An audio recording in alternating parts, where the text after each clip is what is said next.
Salut frères et sœurs dans le Seigneur, c'est encore une fois votre bien-aimé Paul Ariel, suis serviteur de Dieu par sa grâce. À ce jour, encore une fois, me voici devant vous. Je vais partager quelque chose de la part du Seigneur avec vous. C'est par rapport à Proverbes chapitre 18, versets 20, 21, 22. La Bible dit ceci, que le pouvoir de la mort et la vie est au pouvoir de la langue. La mort et la vie est au pouvoir de la langue. Et quiconque l'aime en mangera le fruit. Ici, c'est la sagesse de l'homme de Dieu Salomon qui dit que le pouvoir, la mort et la vie est au pouvoir de la langue. C'est-à-dire, la vie et la mort est déterminée par ce qui sort de ta bouche. Bien-aimé, laisse-moi te dire une chose, que ce qui sort de ta bouche détermine ton futur. Et d'ailleurs, l'apôtre Paul avait dit ceci dans dans Romains chapitre 10, verset 10, en disant, c'est en confessant de la bouche que nous parvenons au salut. C'est-à-dire, bien-aimé dans le Seigneur, pour entrer dans ce salut qui nous a été pourvu en Christ, il te faut confesser par ta bouche. La bouche a une place tellement importante dans notre vie quotidienne parce que, bien-aimé dans le Seigneur, ce qui sort de ta bouche te donnera la vie ou te donnera la mort. Si tu confesses de ta bouche que Jésus est Seigneur, tu seras sauvé. Or, Jésus, c'est la parole. C'est-à-dire, si tu confesses la parole de Dieu dans ta vie, tu seras sauvé.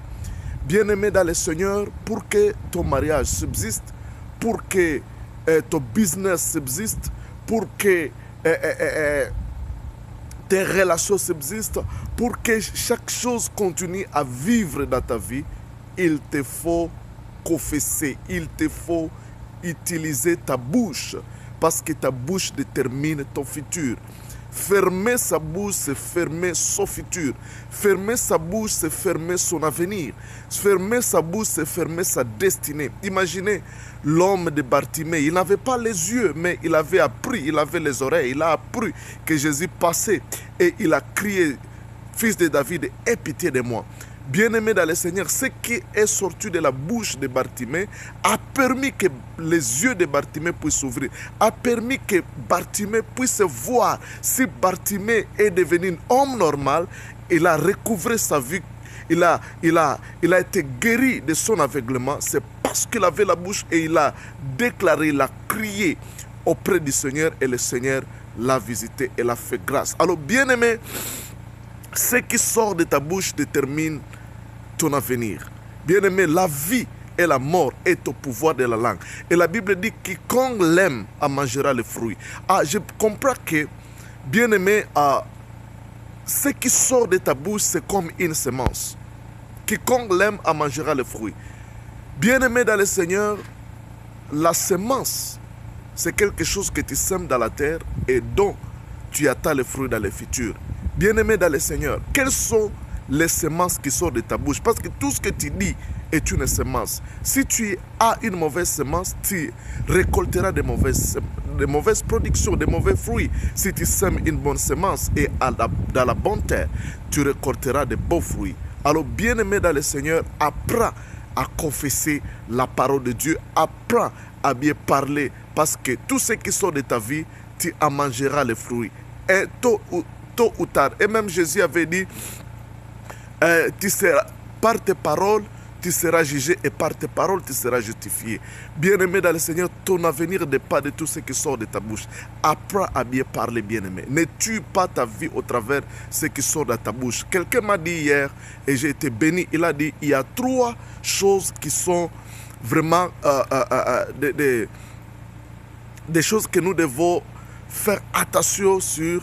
Il y a d'abord le cœur, il y a la bouche. Oui, le cœur et la bouche. Bien-aimé dans le Seigneur. Alors, bien-aimé, tu dois apprendre à bien parler. Tu dois apprendre à confesser. positivement ce que tu veux voir dans ta vie. Ne confesse jamais de négatif. Ne confesse jamais que tu n'es rien. Parce qu'il y a beaucoup de gens qui se disent que je suis rien. Je suis venu accompagner les gens sur la terre. Je ne réussirai jamais. Je suis malade. Bien-aimé dans le Seigneur, confesse ce que tu crois. Quand tu confesses la parole de Dieu, tu renforces. La Bible dit que cet univers a été créé par la parole. Hébreux chapitre 11, verset 3. C'est par la parole que l'univers a été créé. Tu peux aussi créer ton univers au travers de la parole. Tu peux créer ton futur au travers de ta parole. Bien-aimé, je suis le fruit de ce que j'ai dit et ce que j'ai confessé hier. Ce que tu confesses, c'est ce qui arrivera dans ta vie. Bien-aimé, apprends à avoir une bonne confession. Apprends à avoir des confessions positives par rapport à ta vie. Au nom de Jésus, que Dieu te bénisse.